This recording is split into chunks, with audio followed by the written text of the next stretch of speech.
آج فلسطین کی زمین پکار پکار کے ہم سے سوال کر رہی ہے کہ ہم کیا کر رہے ہیں اور کیا کر سکتے ہیں۔ آج مسجد اقصی کی فضائیں دراصل ہمیں تلاش کر رہی ہیں ناظرین۔ ہم بظاہر کچھ نہیں کر سکتے صاحب، یہ حقیقت ہے کہ 57 اسلامی ممالک اس وقت بٹے میں ہیں، لیکن ایک مسلمان کی حیثیت سے ہم بہت کچھ کر سکتے ہیں۔ وہ کیا کر سکتے ہیں کہ جتنی بھی جوئش پروڈکٹس، اسرائیلی پروڈکٹس ہمارے گھروں کے اندر موجود ہیں۔ مجھ سے لوگ سوال کرتے ہیں سوشل میڈیا پہ، جنید بھائی لسٹ اناؤنس کریں۔ ارے صاحب میں سارا کام میں کروں، آپ نہیں کر سکتے۔ ویسے تو ہم سوشل میڈیا پہ سب کچھ کر رہے ہوتے، گوگل کیجئے، لسٹ اٹھائیے، لسٹ کو اپنے سامنے رکھیے، دیکھیے گھر کے اندر کتنے پروڈکٹس ہیں، نکالیں ساری پروڈکٹس کو۔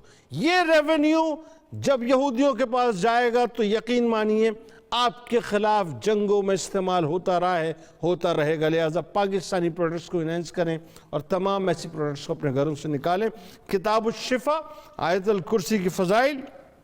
جو شخص کسی مشکل میں مبتلا ہو، کسی دشمن کا خطرہ ہو یا حاسدین کے حسد سے بچنا چاہے تو 11 بار آیت الکرسی پڑھے اور اپنے تمام امور اللہ کے سپرد کر دے۔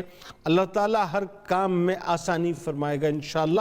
حضرت علی رضی اللہ تعالیٰ عنہ کا قول مبارک ہے کہ اگر توکل سیکھنا ہے تو پرندوں سے سیکھو، جو شام کو لوٹتے تو ان کی چونچ میں کل کے لیے کوئی دانہ نہیں ہوتا۔ روزنامہ 92 نیوز میں آج آپ مضمون پڑھیں شہید احد حنظلہ رضی اللہ تعالیٰ عنہ کے حوالے سے۔ آپ وہاں موجود ہیں، یہاں موجود ہیں، مل کے ببانگ دوہل نعرہ لگائیں گے۔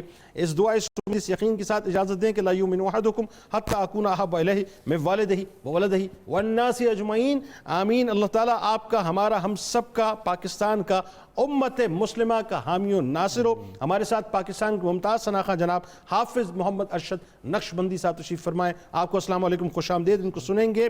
آئیے مل کے نعرہ لگاتے ہیں۔ پاکستان کا مطلب کیا؟ لا الہ الا اللہ محمد رسول اللہ صلی اللہ علیہ وآلہ وسلم۔ جناب